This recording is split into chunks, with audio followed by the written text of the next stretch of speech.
Hello everyone, it is John and it is waffle time. And oh, do I always, as usual, have something to waffle about. I was taking my son to university the other day. He lends me his motor vehicle so that I can, well, I'm without a motor vehicle at the moment. I honestly can't afford to repair mine. It's currently sitting out in the driveway.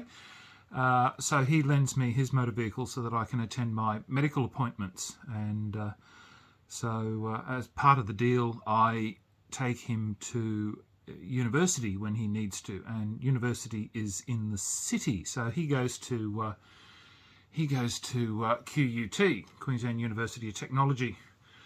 And yeah, so I was must have been in a grumpy mood that day because I was complaining about everybody. I was complaining about bike riders, and I only ran into two of them. Well, no, not literally ran into two of them, but there were two of them on the road, and of course the two of them that were on the road were, of course, the sort of bike riders that everyone complains about, as in they're taking up too much road space and... As you can guess, I don't have a great deal of respect for bike riders. And of course, a lot of bike riders don't have a lot of respect for people who use the road as in motorists. So I guess it cuts both ways. But, you know, I was having grumpy there, and then I was being annoyed by other motorists. And, yes, I was just in a really grumpy mood. But, no, my... and as usual, I'm rambling, but I'm quite pleased. My son's doing a science degree at QUT, and I've now decided that he's either Dr. Evil or Dr. Frankenstein. I'm not quite sure which, but he's splicing, I think DNA, or he's splicing something together, and whatever it is, it glows in the dark now. Very happy. So while his father may be a necromancer, he's working with stuff that lives, where I only work with stuff that's dead. So he's a chip off the old block. But yes, so what was I going on about? Oh, that's right, grumpy old man. But yes, it was highly amusing that Friday I was, took him to university and I was in a grumpy mood. And I guess the grumpy moods continued. So... But no, Friday, was it Friday I caught up with Dana? I can't remember because we played Ruins of Arnak, and we got through that game really quickly. So I'm not sure why our games take so long. Obviously, once we add an additional person, we must take longer to play the game. Either that, or with an additional person, I must talk longer, because I think that seems to be the case. I think Dana said I'd talk under wet cement, so which is most unusual, because I don't talk at all. No, I'm a silent person when I get to the table. I can't talk to people much. No. See, that comes from the fact that I live in exile, you see, so consequently I only have myself and my dog to talk to.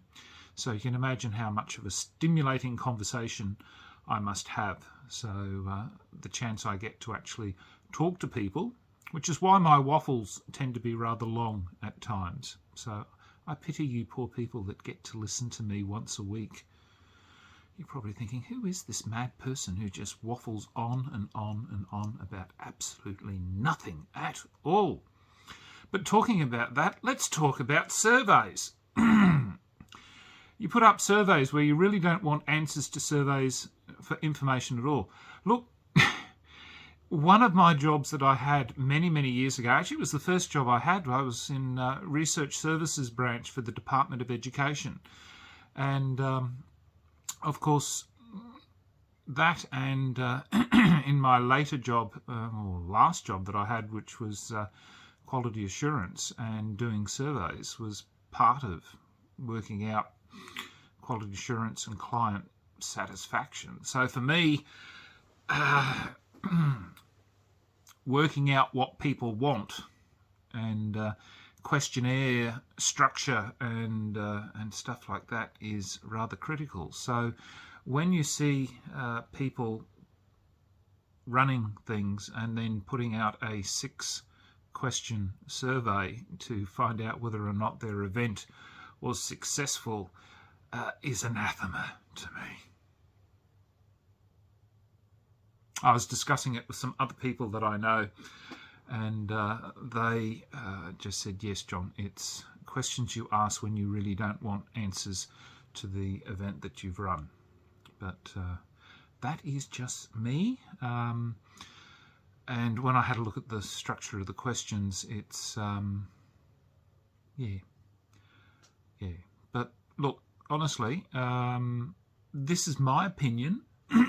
And of course, my opinion is just my own. And I look at things a lot differently than others. And of course, this is the problems. You know, it's like, what was it? There's a book, what was it? Lies, Statistics. Was it Damn Lies and Statistics or something? I can remember. It was one of the books that I had at when I was at Griffith University doing statistics back in the early 80s. And it was, you know, it's how, I guess, you manipulate or you look at the way that surveys and information can be obtained from the way that you can interpret research material. And actually there was a very, very good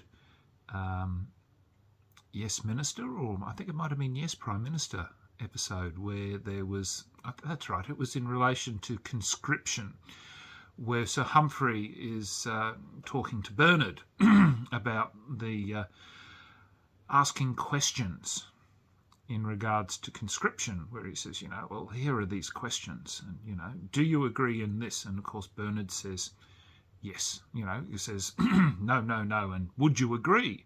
And the answer goes, oh, no. And then he changes, you know, and then he rephrases the questions, and in the end he goes, no, I don't agree. And he says, there you go, Bernard, that's how you ask the questions to get the result that you want.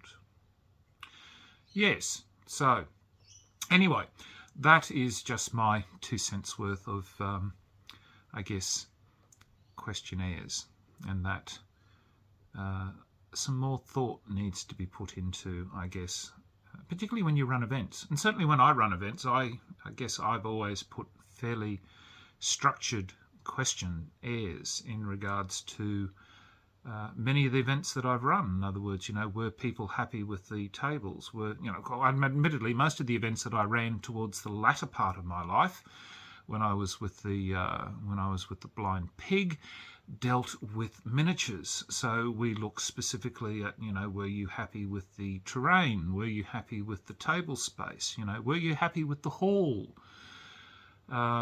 You know, so in other words, people were given yes and no. How would you rate it on a 1 to 10? So in other words, things like that. So people were given specific, and then you were given a generalised, answer, or, you know, section at the end to sort of give your own feelings, I guess, in regards, you know, if you wanted to say things. Because otherwise, if you just give people open questions to say, look, what do you think? You know, a significant portion of people won't even put anything in there. Yeah, so anyway. But that's just me. That's just me. So what else has got my goat? Yes, I've got a whole herd of goats in my backyard, which my dog and the puka play with on a regular basis. Yeah, the other thing too is that we always looked at when we were running things with a lot of the clubs that I've done was that we always looked at quality over quantity. It was a very interesting thing that a lot of people always seem to believe in going bigger over getting your events right. So in other words, we always looked at, look, if say 50 people was good and we could guarantee quality tables, a quality event, a quality venue, good catering, you know, etc., we keep it at 50. Pushing it to, say, 70 or 100 or 200, then you may very well be pushing or compromising what you can provide. So in other words, you may have to find, well, look, that means we've got to find more people to support us. And that may mean that you're having to put your faith in other people to help. And in many cases, we've found, or I've found, that once you start to do that, sadly, people can let you down. And then your event takes a hit. And then things go down, go backwards. So, in my opinion, it's always best to, I guess, keep things small. Always better to run quality small events where people are literally, I guess, banging at the door to get into, say, a well-run small event, than to constantly grow and grow and grow events that may not, perhaps in the long run, always be well run. But that's just me. That's just me. Just a sad little man, aren't I? But then I look at things differently, because I guess I'm in the latter stages of my life now where I like my creature comforts, and I'd prefer to be sitting in a comfortable place, enjoying the company of good people and young people, not so much crotchety old bastards like me, and playing good games. So rather than being bum to bum with smelly, obnoxious people, who knows. Yes, I told you I'm out of sorts today. I've been out of sorts for ages. Look, they put me on new medication. Can't have cheese, can't have caviar, and can't drink red wine. So consequently, my birthday's coming up very shortly, so I'll drop dead once I have all three of them together. So I'm looking forward to that. I'll be free, finally. But considering I'm an animated corpse, nothing will change. Yes. So, what else was I looking at? There was a thing on Twitter. I noticed I can't remember what game company it was. They were going on about technology and board games. And I went, no, absolutely not. Because the biggest problem is that technology is constantly changing, and unless you can guarantee that the board game company is constantly going to have their app constantly being monitored or upgraded every time the software platform or the phone or whatever upgrades, which is an additional cost to whoever's written the app. This is an additional cost, because the thing is, once you've produced a board game, it doesn't cost a lot. Okay, there may be FAQs, or people might go, oh look, this doesn't make sense. Well, Board Game Geek or whatever, it doesn't cost much to. I don't think it costs anything. It's just stick it up in the files section as a file, as a FAQ, or if you've got, obviously if it's a company, you've got your own website, you just stick a FAQ up there, bang, done. If you've got a piece of software running on a board game app, unless you're charging for the app, then there's a cost involved, and I really hate technology being part of a board game. And I can hear people going, John, you've got to move forward into the 22nd century. And quite frankly, I'm not interested in the 22nd century. I'm quite happy with my board games being a board game. And just about every board game I've got here does not require electricity to run. So in other words, I can go on, I've got friends of mine in my ladies gaming group who go on camping trips. So no electricity where a lot of them go, and so consequently, if their mobile phones or whatever run out, look, they don't have power.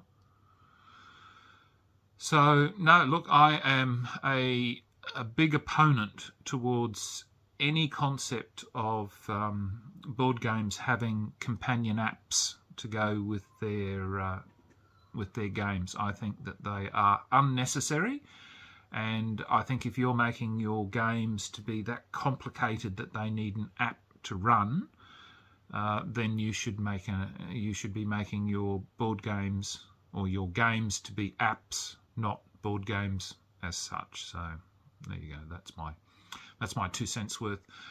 What was the other thing I saw? That's right. The other thing was another chap I noticed.